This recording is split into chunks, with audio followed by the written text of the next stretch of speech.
Hello. Hey, everybody. We're going to wait a few minutes for Roberta to get on. Oh my gosh. Don't mind me. My curls are wild today. Wild, wild time. But I'm excited to be back. I hope all of you guys are doing well. Da-na-na. Ba-ba-ba. Okay. Just a Wednesday evening. Jacques Talk Instagram Live. I'll be excited. I'm excited. Hi. Hi. Oh, here she comes. Da da da da. Invite. Here you go. Just invited you, boo. Roberta.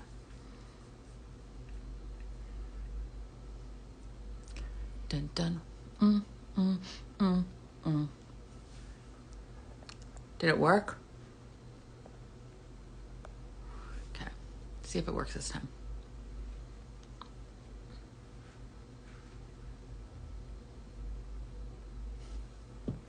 We are just waiting. Is it working, Roberta?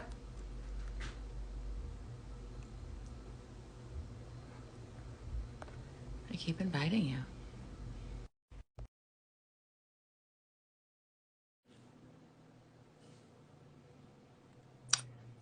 I tell you.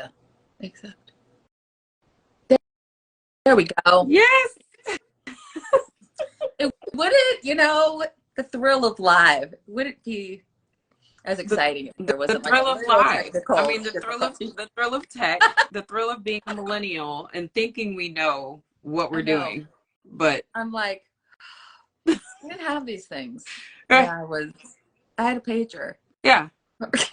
Well, I remember the group chats on the phone where you have to like press a button to, you press a number to get to like different chat rooms and stuff. Yeah. I was actually thinking about that the other day because I was like, I used to remember so many phone numbers in my head. Like my memory was so great. And now if there was an emergency, I could call my house phone from my childhood. Nope, we don't live there, but I could dial that number and I could tell you what it is. And you're right. Whoever has that would hopefully save me. Yeah. From said emergency. Well, first of all, hair. Come on, hair. You look incredible. Thank you. I'm trying to like wear it out more. I'm trying this thing where I appreciate my curls so I don't hide them. I'm like, I grew this. I should just let it be. Let it looks be. Incredible. Wow, this is like the third day too. So nice. I was like, okay, meal products. All right. You guys are working. Thank you. And thank you for joining me. It's been a long time, the longest time coming for you and I to have this conversation. Well, thanks for having me. First, I think we were chatting. Is this your first kickoff, like back into your season of Jacques Talk? This is the second episode, but like the second live, but the first one that is based in what Jacques Talk was born from, which is country music and diversity and all the things that fill my heart to talk about, but also kill my soul. But it's fine. But like it's what I love talking about. So I've expanded it this season to talk about more Black stories outside of country music. But country music is my passion, and it's the force I see as like the microcosm of the greater problem in our world in country. And so I use that scope. And I was like, when I was writing my list, I was like, I need to get her. And then you would message, and it just worked. It just worked. It was, but I want to start by asking you the broadest question. And you've probably answered this a million times, but you are Black. Why country music? Why country music? Well, honestly, it came very naturally. And I was just following what my audience and my listeners were telling me. I write a song. I didn't have any intention for what it would be. I didn't sit there and say, oh, I'm going to write a pop song, or oh, I'm gonna write a country song. Oh, I'm gonna make sure it's art. I never have any particular intention when I write a song. I just write it. I write it. I get my guitar. I go perform it. And during performances, afterwards, feedback, I would get, yeah, you got like a country vibe going on. Like you got just this mixture of country, pop. And I would just say, okay, that's fine. But as far as diving into the country music industry world is something totally different. As a songwriter, I would say it's pretty easy to do country, right? So yeah. Chords of the Truth. It's pretty standard. I would say writing country songs is like, you know, foundational, honestly. But it's the basic chords. It's the basic chords, right?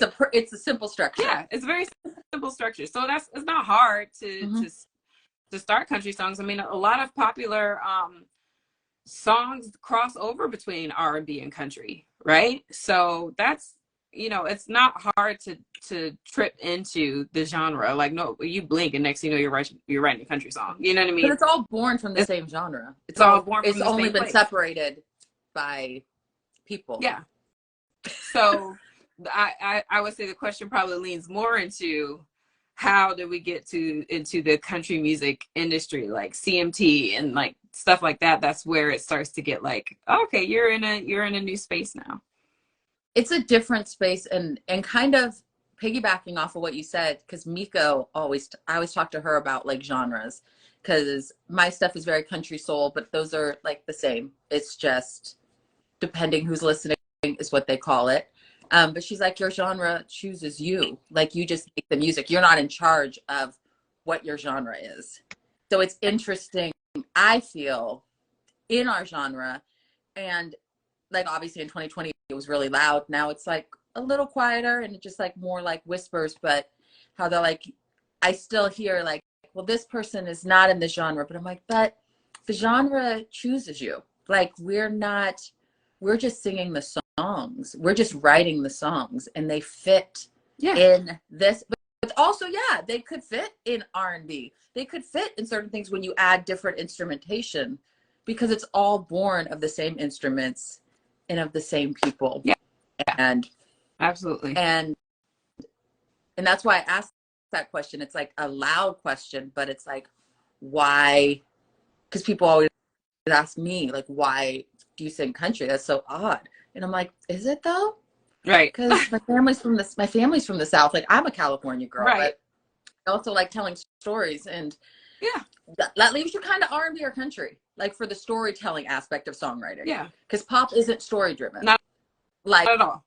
So it's a whole different type of write. So if I want to write a story, that leaves me kind of two genres that are gonna make you some money as well. Like, or like singer songwriter, but then that goes into Americana. Then they just start subcategorizing. I mean, it's like one tree that just constantly branches off, and it's all the same seed, all the same fruit. You know, I'll never forget learning that the biggest R&B record of all time was a country song. I will always love you. Oh, it is country, right? And it sounds very similar. It's just the tone of the voice that's really different. It's and a little BPM. Yeah. You know, it's dynamics, vocal dynamics, of course, that are different. I say that it works so well in R&B because it's more of a conversational piece, which is something that I'm learning the difference between the two cousins, R&B and country music. R&B is more of a conversation. You're talking to someone. Country music tends to be more of a story. You're talking about someone. Yes. And of course, it ebbs and flows in between. There's nothing set in stone, right? Yeah, but who made the rules? Who made the rules? Who made the rules that is the way it's supposed to be? Yeah. Like, who made each genre so narrow? Yeah. Absolutely. Another prime example that was an absolute favorite, I learned that Amazed by You by Lone Star. You remember that song? Yes, I do. That song is fire, right? Yes. Spent quite a while at #1. That song was originally written for Boys to Men, I heard. Makes sense. It's a conversational piece. It's a conversational piece. Baby, I'm amazed at you, right? Yes. I'm talking to you. it's a conversation, but it fits so well in the country chart. That makes sense. So it goes both ways. It goes both ways. So I guess we're seeing it more now, but like also thinking of that, like, why do we think that traditionally, like, country writers wrote country and R&B writers wrote R&B, like, when we really should just be like, we're writing a song and we'll see what artist wants it. Like, I think we're seeing it more now with like Maren Morris, like, people are kind of crossing genres, Dan and Shay, but it still feels like, especially in the Black community, like, if you write country, you have to stick to country to prove that you can write country, or you could go write R&B. But you don't like mix the genres up. I mean, I don't know if you feel that way, but I definitely felt that way, especially when I first came to Nashville like 6-7 years ago. Wow. Well, yeah, absolutely. Well, it's all about selling and marketing. And we all know in the music business and any business, honestly, that you're marketing more than the product, right? You are marketing, for us as artists, we're marketing ourselves. Yeah. Right. So I have an awesome fan base, right? I have an awesome community. And in the same way as you have your Taylor Swifts and your Beyoncés and your Adeles, they love Beyonce.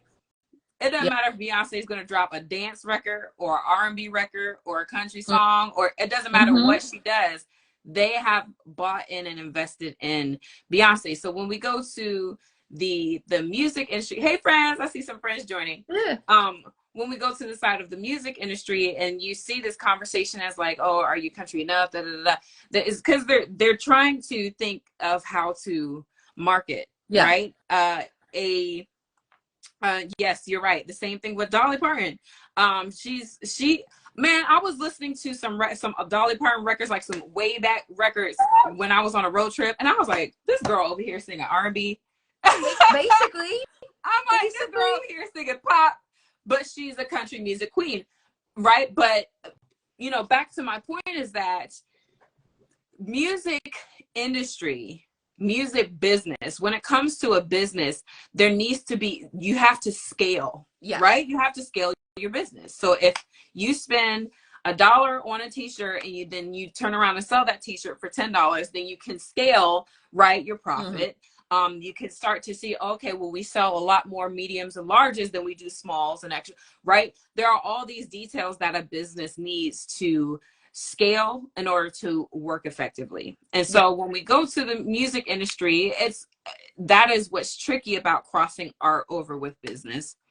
That is why there needs to be a healthier relationship between art and business. It's not necessarily that it can't happen. It's just that businesses have long gotten away with here in America and Western Coast. They've long gotten away with steamrolling people for profit. Yeah, it's not necessarily that it can't work. There's ways we can figure out how, in a business partnership between the artist and the machine, there's a way we could figure out how everybody can benefit from it. Right? The music industry has been a while for all, so they might be a little stuck in the ways of, hey, this is just how it goes, right? And so that, I feel like that is what kind of boils down to this constant conversation as to whether or not a Black artist or a brown artist or LGBTQ artist would be country enough, because they know they're not just selling the songs, they have to sell the person. Yeah, and they haven't had to historically sell that the wider variety of people. Exactly. We've sold a lot of the same looking people. You have a nice time profile besides a few little things. Absolutely. And absolutely, I think that we get uncomfortable in business. I think I'm going to say, how am I going to say this without like being an ass? Like, I think we are all artists, right? But we all deserve to have the respect on the business side as well. So just because I am an artist and I should still be able to get the marketing dollars if I'm attached to a bigger company, because you should be able to market me. It's not, I don't see it as that much harder. I also see it as you're expanding your ability to make dollars. Yeah. Like, I find it expansive for country music, for any genre, to allow more people in, if we're talking about money as the bottom line. Yeah. And it's to their benefit to learn how to market, to learn how to promote. Right. In a broader sense. Right. Absolutely. Absolutely. Yeah. So that leads me to believe, because if the bottom line is to make a profit when it comes to business, then that leads me to believe if the genre, or if a certain side of the business is willing to sacrifice that profit for the sake of maintaining their particular status quo, right? Then that leads me to believe that the intentions behind the genre, you know, aren't the best. You know what I mean? Like, I don't know how else to put it. It's the fact. It's not exactly, because I can't understand the whole, well, we don't know how to market you. I'm like, do you see how many people, the diversity of people who loved Michael Jackson, Whitney Houston, they show up for Beyonce? I'm like, you got plenty of white people showing up for Beyonce. And Lizzo, like, there is like Lizzo's audience. I'm like, there is so many white people here. So somebody's lying. Yeah, like, it is fine. Somebody's lying, because any other genre, any other Black, brown, queer, any other artist in any other genre doesn't seem to be having an issue with marketing themselves to anybody. No. And so that's where I've had a problem. And it is because I'm like, I believe if you're going to feel a way, you're going to feel a way. I can't change the way you feel. I can't change the way you feel in business. I can't change the way you feel personally. I can just move how I move and show you a different way. And if you're on board, you're on board, and we'll take that train and we'll go make some money. But if you're saying, I don't know how to do this, and this is not going to make me money, but there are proven facts that it will make you money, then we need to get down to the issue. Why don't you want to do this? Are you uncomfortable? Does this just something you haven't learned how to do? Because I think we are also in a place in a business where people don't want to admit they're uncomfortable. You can be uncomfortable. Growth is uncomfortable. It's fine. I'm not going to be mad if you're uncomfortable. We're still going to hop on that train. But there are so many places to look at the numbers and be like, you know what? We could make you more money. And I know you know this, and I say this in terms of the award shows and businesses, because you bring the Sierras in to perform with an artist. You bring certain people to guest in these spots that happen to not be white, because you know you are pulling for those ad dollars in TV a wider demographic, so you're going to make more money off of your award show airing. Right. So why can't you do that on a smaller scale with indie artists, smaller artists? Why can't you feed that up? Commitment. Yeah. Where's the commitment?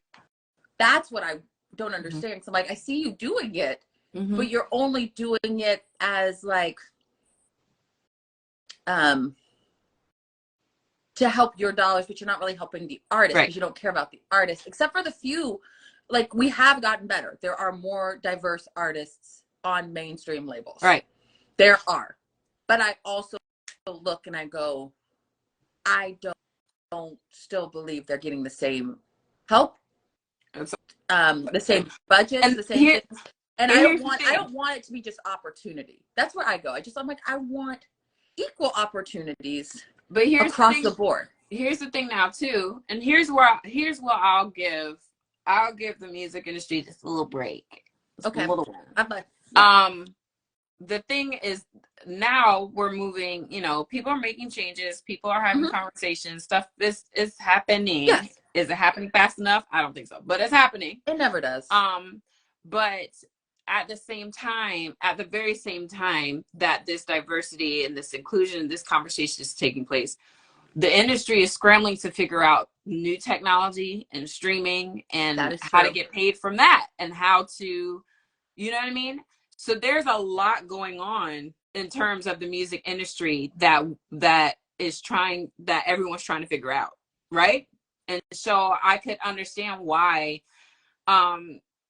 maybe I can, maybe I can't. I don't know, but I could see a little bit. as to how distracting it is right now in the music industry. There's multiple things. There's a lot of layers going on. And so that's where, yes, patience comes in. I don't know how much, because, you know, for example, in the country music industry, country music's been around for 100 years. Yeah. It takes patience. How long do you need? Well, you know, so there's a little bit. How long do we need, and how I go, how long do you need, and how much do I need to teach you, which is readily available information? Right. Like, why don't you want to learn? Right. Because I do give you what you said, a moment of like, yes, there are two things happening. There is a massive change in our entertainment system. That's why there's so many strikes. Like, we are not making, the money is not coming in, but somebody is getting paid. There is money. There is money happening. Whether it's spread the right way, it needs to be spread differently. That is one thing. And yes, somebody mentioned Black Opry. I love Black Opry. That's how we know each other. I love Holly. Yes. And I love what she does. And so, but I think that she's going up against similar things. Like, there is a structure in music, and especially in country music, that is a culture that has a toxicity to it that they blame on the business. And it's not the business, it's the culture. Like, I think that's something that we have in country music that is not in other genres as much. So while they're just dealing with the issue of changing things, trying to get some more diversity, we're changing things, trying to get diversity. And we have the culture of country music and the culture of the South working against us. You see what I'm saying? Yeah, absolutely. I don't like to, I love country music. I don't like to bash it. I just like to know, how are we going to keep it growing in an upward trajectory when there's not momentum behind the growth?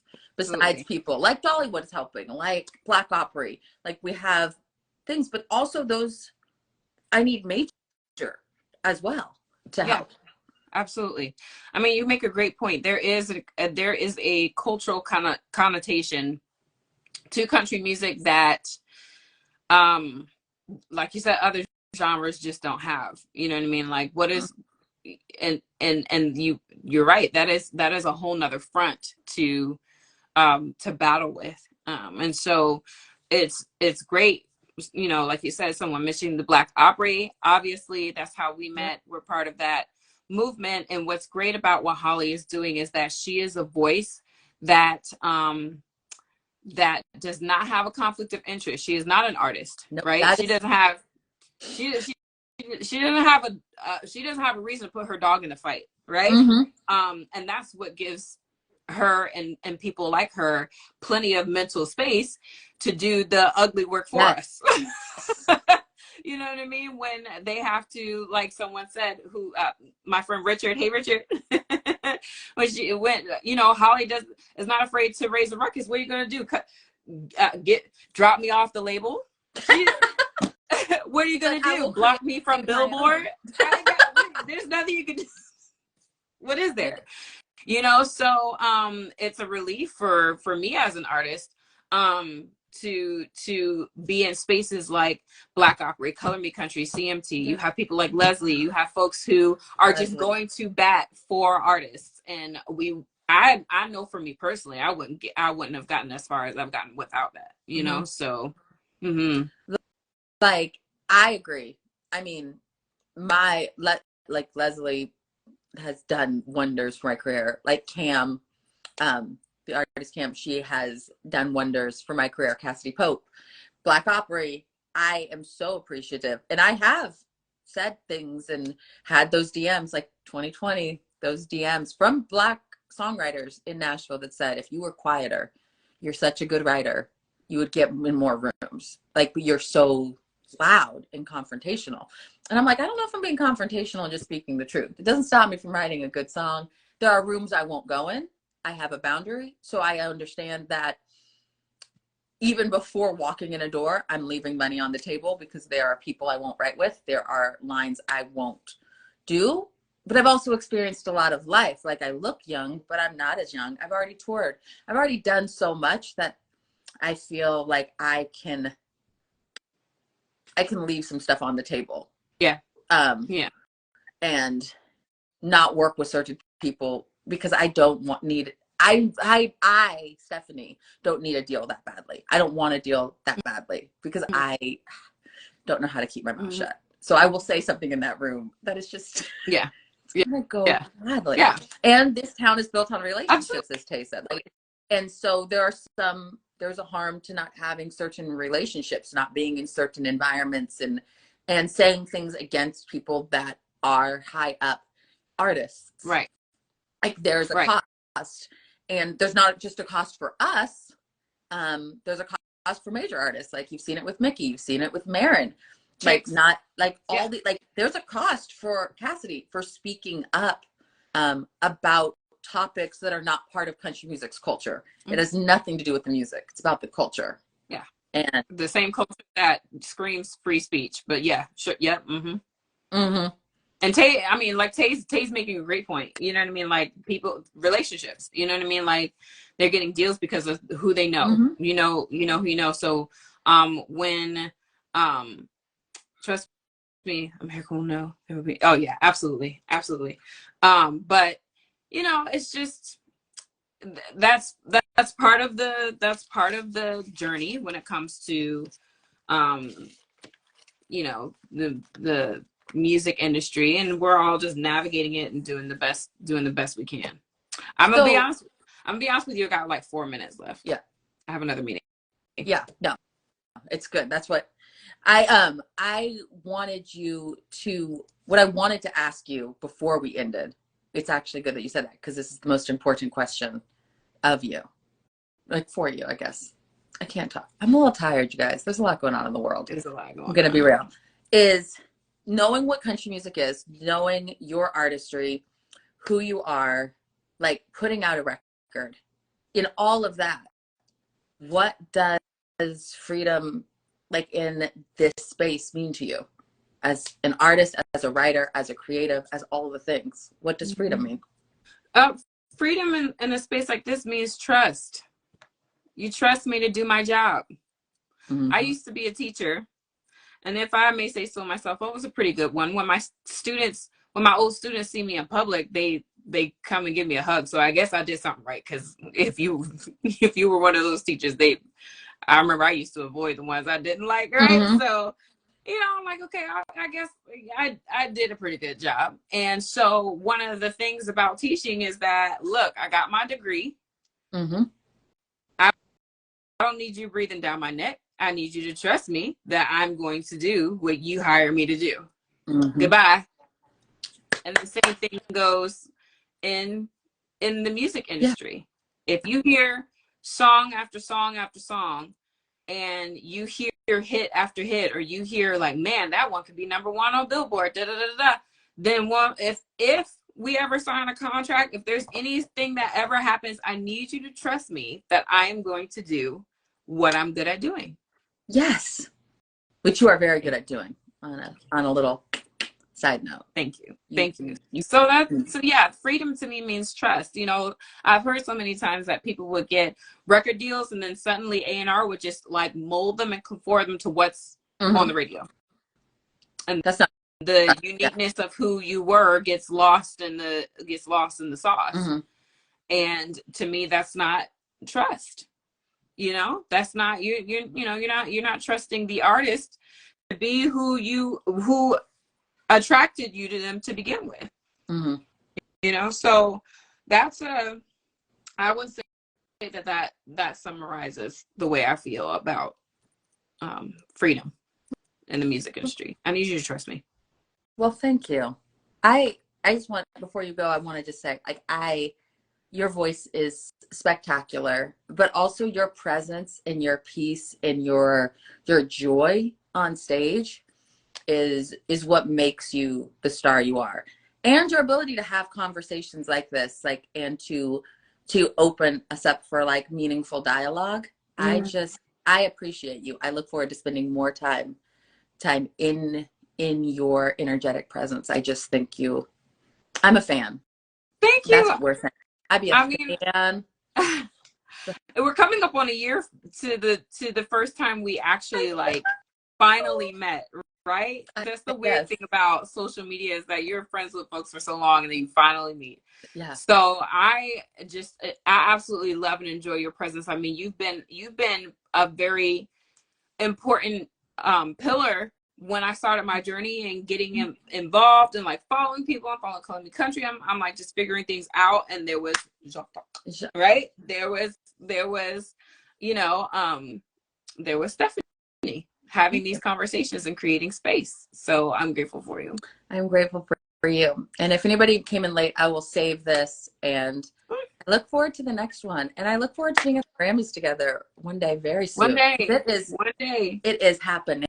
Gonna happen. So, but you have a beautiful night. Thank you. Thank you. You do the same. Yeah. We'll chat soon. I might see you next week. Are you going to be in town next week? I will. Okay. Let's get together. Okay. All right. Bye. I'm coming back, Dollywood.